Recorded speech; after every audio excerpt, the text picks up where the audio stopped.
이러한 시국에도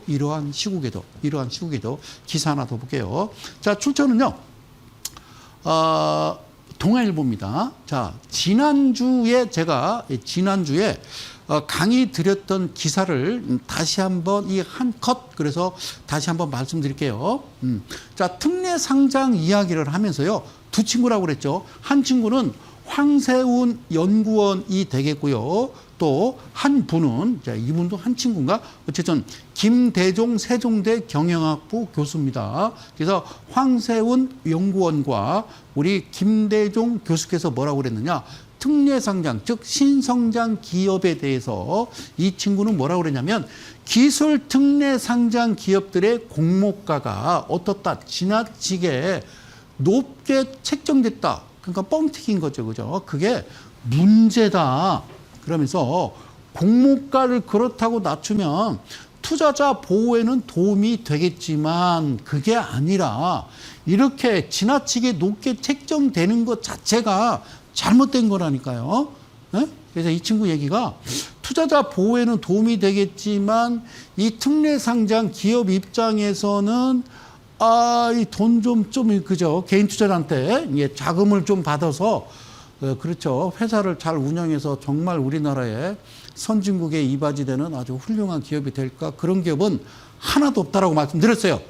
그런 제도 취지가 훼손되는 딜레마가 생긴다. 그래서 지난주에 제가 화를 냈고, 그런데 우리 김대종 우리 교수님은 저와 아주 맥을 같이 한다라고 말씀드렸습니다. 이 교수님은 뭐라고 그랬냐면 진짜 기술력을 갖춘 기업이 정말 정직하고 정말 이건 없어서는 안 될 진짜 기가 막힌 우리나라의 신성장 기업, 그 기업인데 이 기업이 정말 기술은 좋은데 돈이 없어. 그래서 돈을 조금만 도와준다라고 그러면 정말 일자리도 많이 창출되고 우리나라 어쨌든 크게 성장하는데 이바지할 수 있는 멋진 기업이야. 이런 기업이 특례 상장이고 일반 상장이 예를 들어서 한 100개 정도 한다라고 그러면 그중에 한두 개 정도만 하는 거라고 말씀드렸죠. 그런데 지난 3년 동안 우리나라는요.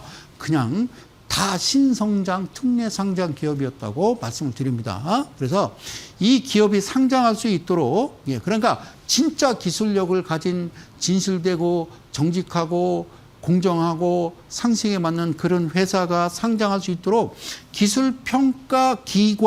기술평가기관은 한국거래소에서 두 군데를 지정해 줍니다. 그러면 우리나라 주식시장에서 가장 중추적인 역할, 중요한 역할을 하는 가장 중요한 인물, 중요한 분은 누구냐면 한국거래소 이사장이 되겠죠. 첫 번째는 물론 금감원장, 금융위원장 여러 가지 필요하겠습니다만, 그래서 기술평가기관이 기술평가를 제대로 해야 된다고요.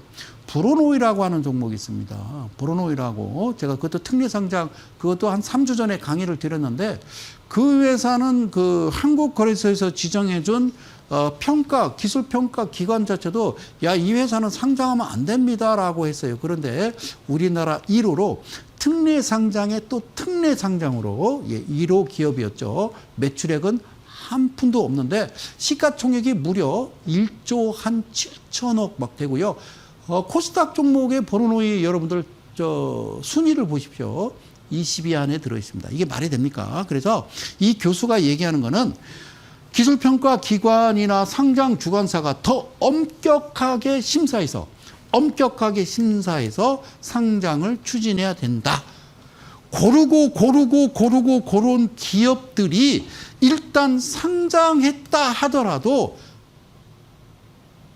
기준에 못 미치네? 그러면 바로 내쫓아야 된다. 퇴출시켜야 된다. 그래서 저는요, 이런 분이 한국거래소 이사장, 금감원장, 금융위원장을 맡아야 우리나라 대한민국 만세 주식시장, 이런 분이 돼야 결국에는 대한민국 주식시장이 5,000포인트 가는 겁니다. 아시겠죠? 고맙습니다. 자, 이번에는 이제 파이낸셜 뉴스. 자, 내가 두 조각을 가져왔습니다. 첫 조각 보겠습니다. 자, 뭐라고 썼냐면요. IPO 상패 앞두고, 그러니까 이런 기업들이, 이거 상장 폐지될 회사가 있잖아요. 상패를 앞두고, 이번에는 실적 뻥튀기를 적발을 했습니다. 금감원에서. 어떻게 했냐면, 제조업을 영위하는 A사, 자, 회사는 밝히지 않겠습니다. 회사가 4년 연속 영업 손실이요. 4년 연속 회사가 계속 제가 늘 얘기했잖아요. 영업이익이 적자입니다. 부채비율은 막 엄청 많습니다. 자본 잠식입니다. 그리고 이 회사가 유보율은 뭐 해당 사항 없습니다. 그리고 막 그렇게 얘기했잖아요. 대주 지분은 뭐 7%, 9%입니다. 뭐 개인 투자자들한테 뭐 한 90% 넘는 물량을 다 떠넘기고 자기네들은 아주 그냥 호화스럽게 띵까띵까 하고 있습니다. 그 얘기잖아요. 그래서 이 영업 손실에 따른 관리 종목 지정 피하기 있어. 관리 종목 다음에 그다음에 가는 이제 코스는 상장 폐지의 길로 가겠죠, 그죠? 그래서 그걸 피하기 위해서 실제 상품 인도도 없이 그냥 자금만 주고받는. 그러니까 이거를 조작이라고 그러는 거예요. 물건이 왔다 갔다 한 게 아니라 야 갔다 그래. 야 돈 늘 입금시켜. 그래? 야 나 돈 필요. 알았어. 야 반품했다고 그래. 뭐 이런 식으로 그죠? 주고받는 방식으로 허위 매출과 매출 원가를 인식했다. 그래서 금감원이 이것을 적발해서 어디다 통보를 해서 거래소에. 자, 검찰이 이거를 적발하면 아니, 자, 금감원이 적발하면 이거 기소해야 되는 거 아니에요. 근데 이게 다시 그냥 돌고 도는 거예요. 그죠? 금감원에서 거래소에서 금감원에서 금융위에서 거래소로. 아니, 뭔가 잘못했으면 이거는요, 진짜 불법이 아니라 이거는 이거를 정말 잘못된 거죠. 회사가 상장 폐지 직전에 있는 회사를 물건이 오고 가지도 않았는데 상품 인도 없이 자금만 주고받는 방식으로 허위 매출 원가 그러니까 장부를 만들었다는 거죠. 이거는요, 제가 늘 말씀드리지만 미국에서 이런 짓 하면요, 아주 무기징역이 아니라 이건 막 40년, 50년 막 종신형 때린다니까요. 근데 적발을 했어요. 난 이거 보고 깜짝 놀랐어요. 역시 금감원 짝짝짝 그랬는데 바로 거래소에 위반 사실을 통보해서 야, 이 회사 상장 폐지 절차가 개시되도록 하세요라고 한 거거든요. 그러니까 여기서 보면 여러분들이 개인 투자자들이 피해를 많이 입지 않도록 정말 유의하고 정말 중요한 부서는 어디다? 바로 한국거래소인데 한국거래소의 대주주는 우리나라 40여 개의 증권회사가 대주주라니까요. 자, 대체거래소는 왜 대체 만들었는지 모르겠지만 그럼 대체거래소의 대주주는 한 20여 개의 증권회사입니다. 여기서 얘기하는 증권회사는 결국에는 대기업 소유주. 그래요. 자, 그렇게만 알고 계시면 되고. 자, 금감원이 최근 3년간 회계 부정 유인이 높은 기업 무려 458개에 대한 재무제표 심사를 했는데, 그런 거겠죠. 제가 볼 때는 이게 아주 FM대로 했으면요, 458개 중에 200개, 300개 나올 수도 있는 거 아니겠어요? 그런데 여기서 진짜 실시했는데, 감리를 52개사에 대해서 과징금을 부과하고 22개사 검찰에 고발을 했답니다. 그래서 아까 봤지 이런 것도 검찰에 고발해야지 상장 폐지되기 전에 고발을 우선해서 이거는 철저하게 법적 처벌 받아야 되고 부당 이득을 취한 그 돈은 국고로 환수하는 게 아니라 그거를 돈을 받아가지고 속아서, 그러니까 쉽게 얘기하면 사기 도박이잖아요. 그죠? 뭐 그런 쪽에 피해 입은 개인 투자자들한테 돌려줘야 된다. 자, 검찰에 고발하는 등 총 214개사에 대해서 제재 조치를 내렸다. 그래서 27일 이렇게 밝혔다. 이런 기사를 제가 가지고 왔습니다. 그래서 제가 이런 말씀을 자꾸 드리는 이유는 여러분들이 매매하실 때 정말 조심하시고, 정말 주식이라는 건요, 위험해요. 특히나 대한민국 주식시장은 그 전 세계 어느 나라보다도 아주 아슬아슬합니다. 살얼음판 같은 그런 주식시장에 어쨌든 들어오기 전에 제 얘기를 잘 들으시고, 자, 하단에 자막이 하나 나가요. 이번 주가 되겠습니다. 며칠 31일 5월의 마지막 날 토요일이 되겠습니다. 1시에 여러분들을 뵙기를 원합니다. 소규모로 제가 대전에서 소규모 무료 강연회를 시작하니까 밑에 하단의 내용 참조하시기 바라겠습니다.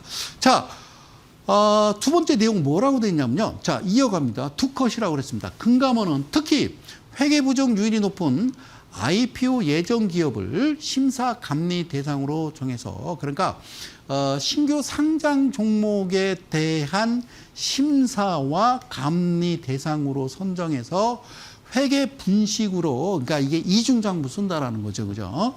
거짓말 치고 사기치는 겁니다. 그래서 가치를 부풀린 기업 등의 자본시장 진입을 사전에 차단했다라고 그래요. 그러면 이거는 진작에 했어야 돼요. 진작에. 언제부터 했어야 돼요? 직원으로부터요. 한 20년 전부터는 그렇게 했어야 됩니다. 이미 늦었어요. 그러면 이미 완전히 망가질 대로 망가진 상태에, 그래서 우리나라가 전체 글로벌 시장, 우리가 이제 사상 최고가를 뭐 대만, 독일, 일본, 뭐 다우지수, S&P, 나스닥 다 갈 때 우리나라만 안 갔다라고 제가 이 자리에서 계속 말씀을 드렸어요. 왜 안 갔을까요? 이래서 안 갔어요. 그래서 사전에 차단을 했어야 되는데 더 부추긴 거죠. 자, 물론 이제 이제 선거가 끝나면 이번 대선은요, 조기 대선이기 때문에 그 다음날 바로 그냥 정권 이양입니다. 그렇게 되는 거예요. 원래 이제 대통령 선거가 끝나면 이제 유예 기간을 몇 달 둬서 인수위원회가 이제 구성이 되고 뭐 이러는데, 이제 바로 이제 국무위원이 이제 구성이 되고 이제 진행이 되겠죠. 어떤 분이 되든 제 이야기를 좀 잘 기울여 들었으면 좋겠고, 정말 세상이 올바르고 세상이 따뜻해졌으면 좋겠어요. 그리고요, 물론 다 바뀔 겁니다. 네. 금융의 수장분들도 다 바뀔 거예요. 뭐, 그럼 새로운 세상 오겠죠. 자, 이들 기업 중에 조치 이상을 받은 세계사는 모두 상장이 유예됐고, IPO 직후 회계 부정이 발견된 기업에 대해서도 거래 정지 조치를 진행했다. 이거는요, 검찰에 고발해야 된다니까요. 애시당초 물론 피해를 입힌 적이 없잖아요. 하려고 사기를 치려고 그랬는데 들킨 거예요. 그러면 사기를 치려고 목적으로 들어와서 개인 투자자 피해를 입힌 그 많은 특례 상장 업체들은 어떻게 할 겁니까? 그 말씀을 드리고 싶어요. 그런데요, 진짜 놀라운 사실이 뭐냐면 오늘입니다. 언제요? 오늘이요. 오늘이 28일인데요. 오늘 말이에요. 오늘 기사가 모니투데이 기사입니다. 예. 기사가 뭐라고 나왔냐면 이런 기사가 나왔습니다. 거래소 AI 맞춤형 기술 특례 상장 도입한다. 이거 봐요. 기술 특례 상장 도입은요, 노무현 정부 때 이미 시작이 됐다니까요. 그러고서는 안 했어요. 이명박 정부든 뭐 박근혜 정부든 안 했다가, 그 다음에 이제 그 문재인 정부 말, 그리고 이제 윤석열 전 정부 때 엄청나게 이게 들어왔죠. 자, 여기 보세요. 앞으로, 오늘 기사인데요. 앞으로 AI 기업은 재무 성과가 부족하더라도, 이 얘기를 바꿔 얘기하면요, 너 매출액 5년 연속 적자에 부채 비율은 엄청 많고 유구율은 해당성 없고 거의 파산 지경에 있다 하더라도, 맞잖아요. 기술력과 성장 잠재력, 이걸 어떻게 합니까? 성장 잠재력을 갖추면 코스닥 등 증권시장에 상장해서 투자를 유치할 수 있는 길이 열린다. 원래 있었다니까요. 있는데 이번에 오늘 기사는 앞으로 AI 이제 관련 기업들이 이제 특례 상장 종목들이 또 막 우두두두 쏟아질 겁니다. 쏟아지게 되면 어떤 일이 벌어질까요?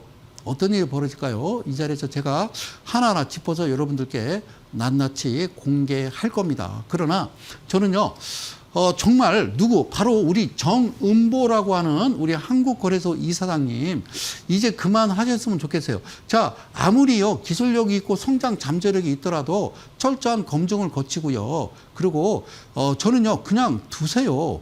이 특례 상장이라는 게, 김대중 정부 때, 김영삼 정부 때 나라 이제 폭망했잖아요. 우리가 IMF 겪었고, 그 다음에 김대중 대통령이 살리려고 했었고, 그래서 우리가 벤처 열풍, 닷컴 열풍 불 때 같이 벤처 열풍 불었고, 그때 이제 코스닥이 막 어마무시했었죠. 그죠? 그랬다가 이제 이게 거품이었고, 가짜였고, 엉망진창이었다. 그래서 아주 폭락을 했었죠. 코스닥이. 그때 우리 개인 투자자들이 아주 또 다른 길을 선택한 분들이 많이 있거든요. 예, 극단의 선택을. 그래서 노무현 정부 들어서면서 이거 안 되겠다. 그래도 코스닥을 살려야지. 그래서 시작한 게 특례 상장이라고. 그걸 시행을 안 했다가 최근에 왜 이러는지 모르겠습니다. 그래서 이분께서 지난 26일 어제 그저께 서울 여의도 한국거래소에서 증권방송과의 한 인터뷰에서 AI 산업 육성을 위해서 맞춤형 기술 특례 상장 제도를 도입을 추진할 계획이다라고 했습니다. AI. 우리는 어디까지 투자하고 어디까지 왔을까요? AI가. 앞으로 미국의 차세대, 그러니까 미국을 위기에서 벗어나게 했던 그 정말 그 인터넷이라는 그 성장으로 인해서 미국이 다시 한번 부흥을 했죠. 그러면 이제 미국이 다시 한번 도약하기 위해서는, 그러니까 이 패권을 계속 유지하기 위해서 새로운 신성장, 신산업이 뭘까? 그게 AI입니다. 그런데 우리는요, 미국이 100%라고 그러면요, 우리는요, 10몇 %밖에 안 돼요. 그러면 다른 나라나 일본이나 독일이나 다른 그 외의 나라들은요, 상당히 빨리 쫓아가고 있습니다. 근데 우리나라는요, 그렇지 않고 오로지 아싸 특례 상장, 아싸 이것만 하면 안 된다 그 말이죠. 그래서 이를 통해서 AI 기업들이 상장 후에 투자 자금을 보다 수월하게 모집할 수 있을 것으로 기대된다. 그러니까 우리 정은보 이사장님, 그러니까 누가 투자하는 거예요? 이게 무슨 유사수신행입니까? 개인 투자자들이에요, 개인 투자자들. 좀 없어요, 지금 개인 투자자들 돈 다 없어요 지금. 그래서 이제 이거는 저는 철저한 기술력과 철저한 성장 잠재력을 보고요. 그리고 이런 거는요, 개인 투자자들한테 수월하게 돈을 모집하지 말고요. 어쨌든 국채를 발행하더라도 이 정부 차원에서 지원을 해서 살릴 생각을 해야지. 아니 지금 우리 알지 않습니까? 지금 주식 투자 특히 이제 특례 상장이 제일 많이 들어간 분들은 정확하게 내가 수치를 계산하지 않았습니다만 우리 직장인도 많겠어요. 그런데 대개는 이제 자영업자분들도 나는 상당할 거라고 지금 생각을 합니다. 그래서 이게 과연 옳은 일인가 한번 생각해 보고, 물론 이제 정권이 바뀌면 이분도 바뀌겠지만 이런 일을 안 했으면 좋겠다라는 생각을 가져봅니다. 고맙습니다. 그래서 요 내용을 잠깐 좀 말씀드리고 싶어서, 그래서 이분께서 또 이제 마지막입니다. 뭐라고 말씀하셨냐면 정치권에서 활발히 논의 중인 게 뭐냐면 가상자산 ETF라고 그래서 우리가 이제 비트코인, 그 코인 있잖아요. 코인. 이거는 말 그대로 가상자산이니까 없어요. 없다고요. 그러니까 달러다 그러면 이게 종이 돈 있잖아요. 뭐 종이 화폐라도 있잖아요. 그죠? 그런데 이거는 가상자산 ETF 도입에 적극적인 찬성 입장을 밝혔다. 그러니까 이 정은보 이사장님께서 정치권에서 야, 우리도 이거 하자라는 거죠. 미국처럼 하자. 그래서 이분이 뭐라고 그러냐면 이런 거 하기 위해서는 뭐를 살려야 된다? 자, 해외 거래소와 경쟁한대. 우리가 해외 거래소하고 경쟁한다고요? 뭘 거래소하고 경쟁을 합니까? 우리가? 예? 한국 거래소 뭘 경쟁을 합니까? 그런 차원에서 현재 우리가 이제 오전 9시에 장 시작해서 3시 30분에 끝나잖아요. 우리 저 이사장님께서 뭐라냐면 야, 대한민국 거래소 주식 거래 시간 안 돼. 이거 연장을 검토할 계획이다. 그러니까 원래 3시까지였잖아요. 그래 30분 연장한 이유는 개인 투자자를 위해서 그랬대요. 그래서 저는 개인 투자자는 아닌 것 같고요. 그다음에 호가창도 바꿨어요. 왜 바꿨냐 그랬더니 개인 투자자를 위해서 바꿨대요. 그럼 오전 9시부터 3시 30분까지면 몇 시까지 한다는 거죠? 6시까지 하나요? 그래서 대체거래소 만들었잖아요. 아침 8시에 열어서 저녁 8시에 끝나는. 그러니까 아침 8시는 출근할 시간이고요. 저녁 8시는 퇴근할 시간이에요. 그럼 직장인들이 어디서 매매한다는 거예요? 말도 안 되는 거죠. 이거를 늘리겠다. 그러고요. 이런 거 하시면 안 돼요. 우리나라는. 왜 특례 상장에서 그렇게 해서 개인 투자자들 힘들게 하고 왜 또 이거 가상자산 ETF를 누굽니까? 정치권에서 활발하게 이런 거 논의하면 안 돼요. 정치권에서. 고맙습니다. 여기까지입니다. 자, 오늘도요. 제가 무슨 내용으로 바로 신의 사자라는 내용을 가지고 이야기할 텐데요. 자, 이것만 하나 짚고 갑시다. 그러면 앞서 성수상에 쭉 얘기했던 이런 기사들, 그다음에 홍모 씨라고 하는 상지건설을 뿐만 아니라 엄청난 최근에 그 정치인 테마주 그것도 해외에서 10년 동안 도망 다니면서 검찰 조사 받다가 밥 먹고 깨 그러고서 비행기 타고 도망가서 10년 동안 그 동선을 아는데도 추적하지 아니하고 그런 이 회사가 자, 이게 인투셀이라는 종목인데 잘 보세요. 밑에 보시면요. 인투셀 첫날 상장했을 때는요. 시가총액이 2,500억이었다가 그 다음 날은요 4,900억으로 튀더니 자 어저께 지금 자료로 지금 제가 알고 있는데요.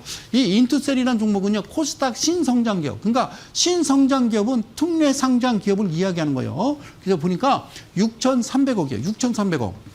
이 회사가 6,300억 시가총액이.